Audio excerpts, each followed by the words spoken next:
Hi leaders, thanks so much for watching this weekly Connect in the last weekend of March. This week we are going to teach the kids how Jesus is amazed by great faith. So we're going to be teaching them the story of the centurion and his plea for his servant. It's in Luke 7, 1 through 10. So when you go into your rooms, we're going to be talking about great things. And you'll have some pictures in your room that you'll show the kids just like this. They're going to have to try and figure out the Great Lakes, the Great Sand Dunes. We also have great-grandparents. There's 9 in all. You'll have all these pictures. And you'll just sit in the circle and have these pieces of paper in front of you. Just sitting down, you'll show them the pictures and have them try and guess what the great blank is. And then you'll talk a little bit about what makes those things great. That will just get us ready to go into Story Room and be learning about the centurion's great faith. Like I said, it's in Luke 7, 1 through 10.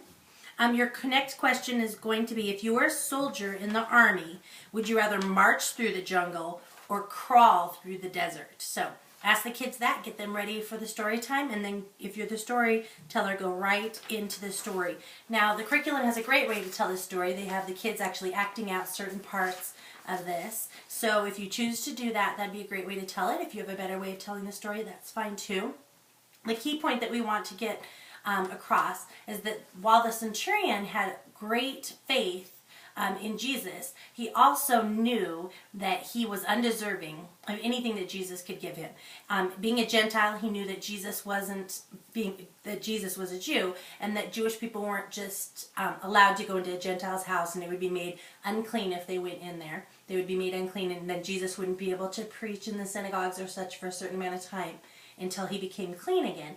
And the centurion wanted to help his servant so badly that he told Jesus, I know that I'm not worthy for you to come into my house, but I know, and I'm faithful, and I know that you can heal my servant, and I'm asking you to do that without coming inside my house. And Jesus was just amazed by that. And both times in the Bible, when we are told that Jesus was amazed by something, both times he was amazed by other people's faith. So it's a great story. If you haven't read Luke in a while, read it. Again, Luke 7, 1 through 10. Read that over.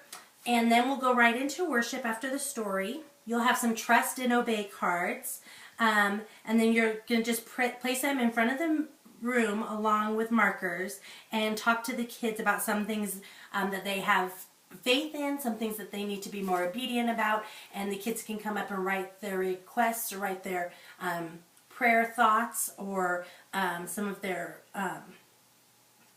things they've been thinking about that they need more trust in or more obedience in, and they'll just write those on the cards.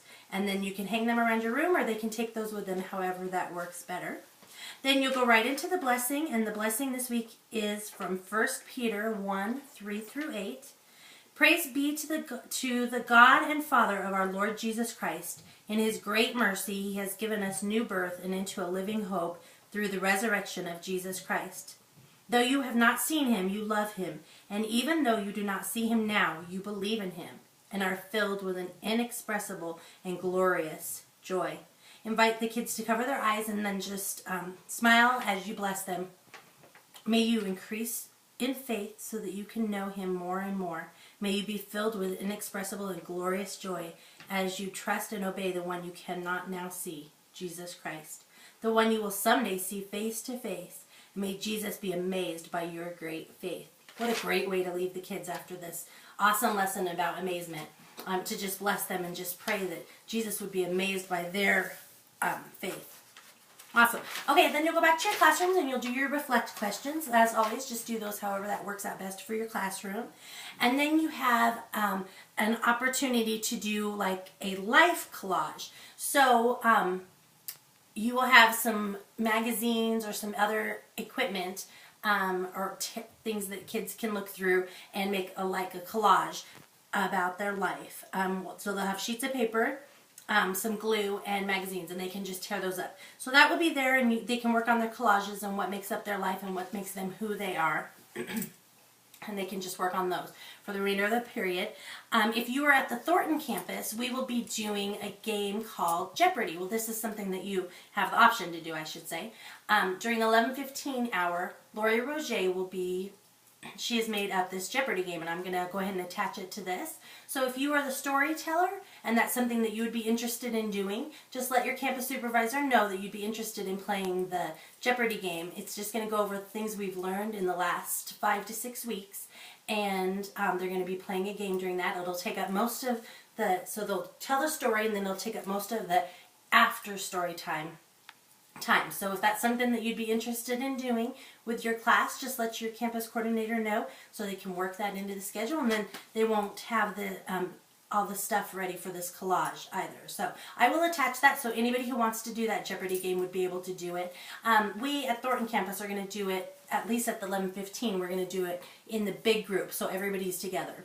But it's something that you could also do in your classrooms too. Just like kind of like when we play Zonk, but this we're going to play Jeopardy. So I will attach that to this. And then next week we're going to have a gospel spotlight, so that will be ready for you. And there's not really anything that you can have the kids work on for their Bible work, but just get ready for spreading the gospel. And if you have any questions about how to do that or how to feel more comfortable leading a child to Christ, you can just ask one of us, and we would love to pray that over with you and teach you how to do that and give you some more information on leading a child to Christ as well. So thank you so much. I hope you guys all have a great spring break if this happens to be your spring break this week. And we will see you the last day of March. Thanks so much.